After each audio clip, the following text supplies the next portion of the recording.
right, nerds. So we're going to do a mid-year review. I know it's a little late. We're kind of in the middle of July. Should have done this earlier, but I just want to talk about what comic books I've been reading this year that I have found that are absolutely phenomenal. I'll even mention some stuff that I haven't read that I probably should have read. Just so you know, this is probably just going to be a fanboy list. I probably could read some more sophisticated indie comics out there. So if you're like a highbrow comic reader that's in it for the high art, you're probably not going to love this list. There's definitely a lot of DC and Marvel in here. There's a lot of superhero stuff. All right, first off, I do have a top 10, but I wanted to go over some books that I haven't read that I should be reading, but I just haven't had the time. So we're going to talk about those right now. So first and foremost, we have Swamp Thing 1989. That is, of course, the continuation of the Swamp Thing series from the 80s. They're picking it up where it didn't get completed. I'm hearing amazing things about it. I'm a huge Swamp Thing fan, and it's definitely something I should have gotten to, and I haven't. Second is all the Universal Monster stuff that's coming out from Skybound Image. I have read a couple of them, and some of them are really good, written by AAA writers. I have a few in my pull list that I need to get to, but there's a bunch of them, and I should be focusing on these books, and I'm just not. White Sky, I heard, is a great Image release. A lot of people are saying they really enjoyed it. I did not pick it up. I picked up a few other indie books, but I didn't pick up White Sky. Not exactly sure why, but I'm hearing now a few issues in, people are saying it's great. I may have to go back and retroactively read this book. Maybe I'll wait for a trade. I don't know. A bunch of the Vertigo books, Bleeding Hearts, End of Life. I am going to pick up 100 Bullets because I'm a huge 100 Bullets fan from the back in the day. As a matter of fact, I picked it up this week. It's sitting in my stack. I got to read it. Yeah, there's just a bunch of them, and there's a ton of good books there, and I'm reading a lot, so I'm trying to balance what I'm reading, but I definitely feel like I'm missing out on what's going on there in the Vertigo relaunch. And then, honestly, everything that's been happening in Superman, post DCKO, and even Philip Kennedy Johnson's Adventures of Kal-El, I believe it's called, I've heard nothing great things about the Philip Kennedy Johnson book, and I love him. He's one of my favorite writers. The Reign of Superboys is, I've read a little highlights on it, what's going on in Superman with Superboy Prime. It just sounds so fun, and I've definitely not read it. And it's sad that some of the best Superman stuff is happening right now without Superman in it. But yeah, those are some of my big misses this year. I'm going to try to circle back and read those. All right, nerds. So here we go. I'm going to read off my top 10. These are in no particular offer. They're not ranked at all. It depends on the month. So first and foremost, I'm going to say I didn't put any of the absolutes on here. If you pay attention to any of my content, I'm in love with all the absolute titles, so it wasn't even worth bringing up. They're really, really good. Go read them if you haven't. They're just great. Green Hour, Catwoman just came out. Super, super good books. I didn't put Infernal Hulk on here. We know that's probably one of my favorite titles overall, if not my favorite title. And Moon Knight, which is another one of my favorite titles. If you haven't been reading Jen McKay's Moon Knight for the last few years, you're missing out on. Marvel had been doing Absolute Batman prior to Absolute Batman. I'm just going to say it what it is. Jen McKay is awesome, and that book is awesome. So I'm not putting any of those on there. Those are my household favorites if you haven't been watching my content. So, all right. So first and foremost, I said that 3 times already, but we're going to keep moving on. The mainline Batman, Absolute Batman's getting all the buzz, and it deserves it 100%. But Matt Fraction and Jimenez's work on mainline Batman, DC Batman, from month to month, it's one of my most sought after, looking forward to the next issue read. It's been gorgeous. Even when they had to fill in artists, it's just a gorgeous book to read. The stories are fun. They're clean. They're in and out. The dialogue's punchy. Just can't say enough about what's going on with mainline Batman. All right, next up, I'm going to go a little bit indie and Corpse Knight. Michael Chavez's Corpse Knight. I think we're 3 issues into a 6-issue limited series. He's writer, director of The Nun and other projects. The book is gorgeous. It's fun to read. It's dark. It's broody. I absolutely enjoy it. I also like limited series, as much as I like reading ongoing stuff month after month, don't get me wrong. But knowing that a story is going to have a beginning and end, I look forward to it, and makes me feel like when I get to that end issue, I'm looking for a next book to kind of fill a slot on my stack. But if you haven't read Corpse Knight, definitely read it. I could definitely see this thing getting adapted into something. So it's a lot of fun. Speaking of fun and speaking of limited series, the DC KO event this year, actually end of last year to the beginning of this year, I just enjoyed it. I know that there's a lot of people there that didn't love it. Some people liked it. I think it was great. It was a lot of fun.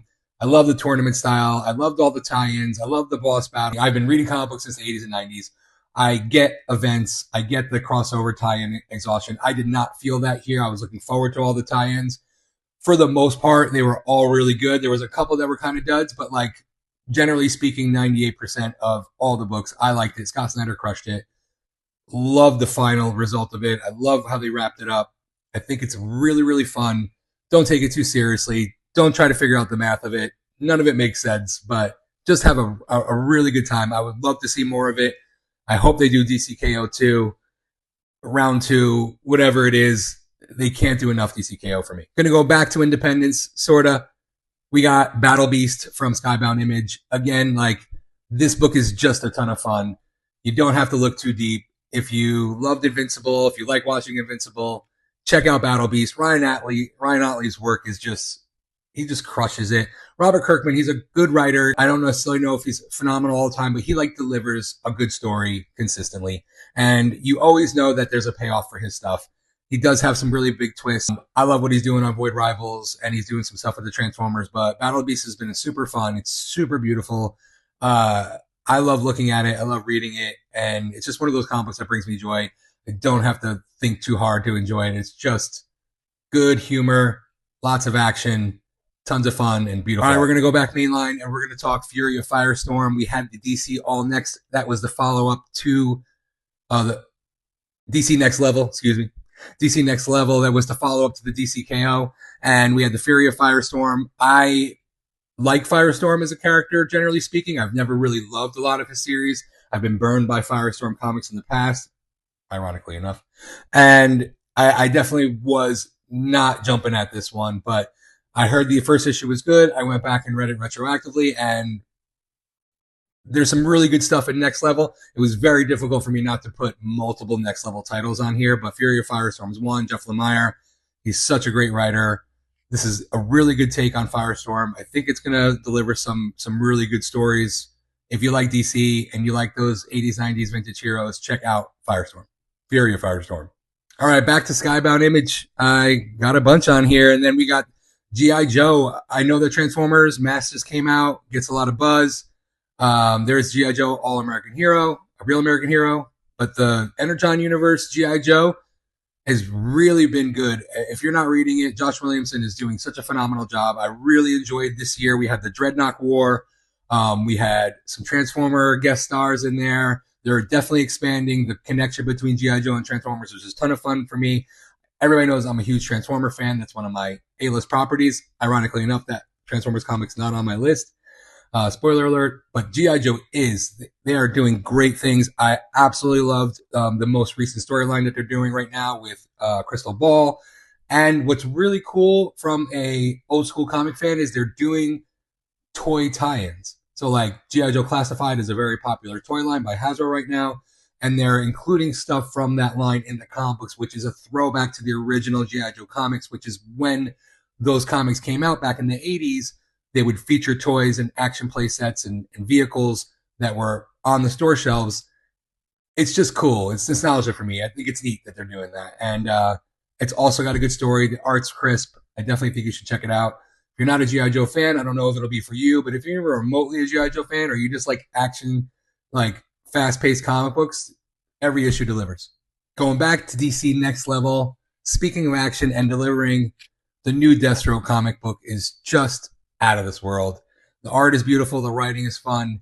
It feels very die-hardy, where like you just don't know how Deathstroke's going to make it out of this next. It's got like a original Star Wars series die-hard feel to it, where how is he going to get out of this one? The odds are against him. And Ravager and characters from old, like, it starts off with no spoilers, but it starts off with this, one of someone significant in Deathstroke's world is killed, and how does Deathstroke deal with this? So like it was, like I said, it was very difficult to not put all the Next Level books in here, or at least the majority of them.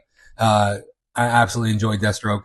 It's gorgeous. It has some cool Wildstorm character guest appearances, which was kind of neat, like that. So yeah, check out Deathstroke if you like those action-packed military style superhero action-y, if you even remotely like Deathstroke, which who doesn't like Deathstroke, you'll love this book. So here's one that took me completely by surprise, Dungeons of Doom. It was a 3-issue miniseries. I was enjoying Hulk so much. I saw Philip Kennedy Johnson was writing this, had no idea what the premise of it is. I'm actually kind of like a borderline, like I'm not necessarily a big Avengers fan or Fantastic Four fan. So like, yeah, Doctor Doom's cool. I would never say like he's a villain that super interests me. And the premise of this comic book is absolutely insane. This is after the most recent event. Doctor Doom is dead, and everybody's trying to get into Doom's castle. And it's basically like a video game where all these different Marvel characters and entities and organizations are trying to invade the Dungeon of Doom in order to find his weaponry, get access to the castle. And it's just like kind of like a horror movie, video game where these characters are just getting slaughtered issue by issue. New horrible things are being presented all the time in every issue of Dungeon. It was like I said, it was 3 issues. If you didn't read it, go back, find it. You will not regret it. It leads into Avengers Armageddon, which is the big crossover event that's going on right now with Marvel. So if you are enjoying Avengers Armageddon and didn't know that Dungeon of Doom was part of that, you better go back and get it.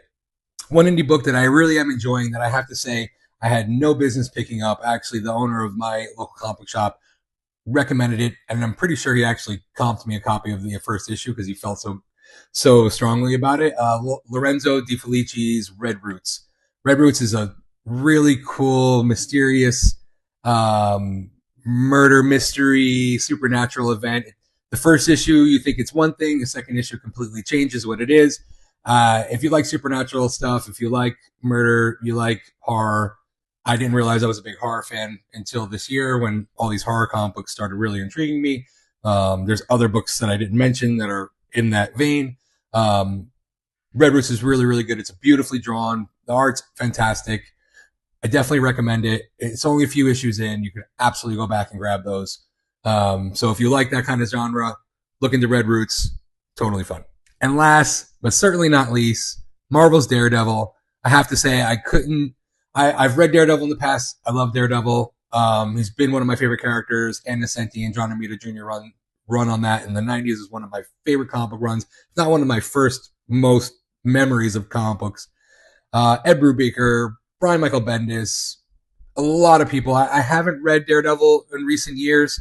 I've just recently gotten back into comic books, really 2 years ago, and I haven't been picking up Daredevil. But then when I heard, I saw on TikTok Stephanie Phillips really pushing her new Daredevil series, I decided just to buy the first issue in support for her efforts on TikTok. I really love when I see a lot of creators on X and on TikTok really pushing their comics, trying to get people out there to read them. I really respect the hustle. As you know, I'm a business owner myself. So when I see creators taking an entrepreneurial approach and like giving customer service in a way to the fans, like that's something that a lot of creatives don't do. So like I really adored Stephanie's approach. So I bought the first issue regardless of what I thought of it. And kind of by accident, I started reading other Stephanie's things, Planet She-Hulk, Grimm, many other things that she wrote. She's a great writer. I had no idea who she was before she started hustling on TikTok. And as far as Daredevil was concerned, totally good book. It's gorgeous. I love the new villain, Omen. I liked where it's going. She has not disappointed. I think we're 3 or 4 issues deep right now.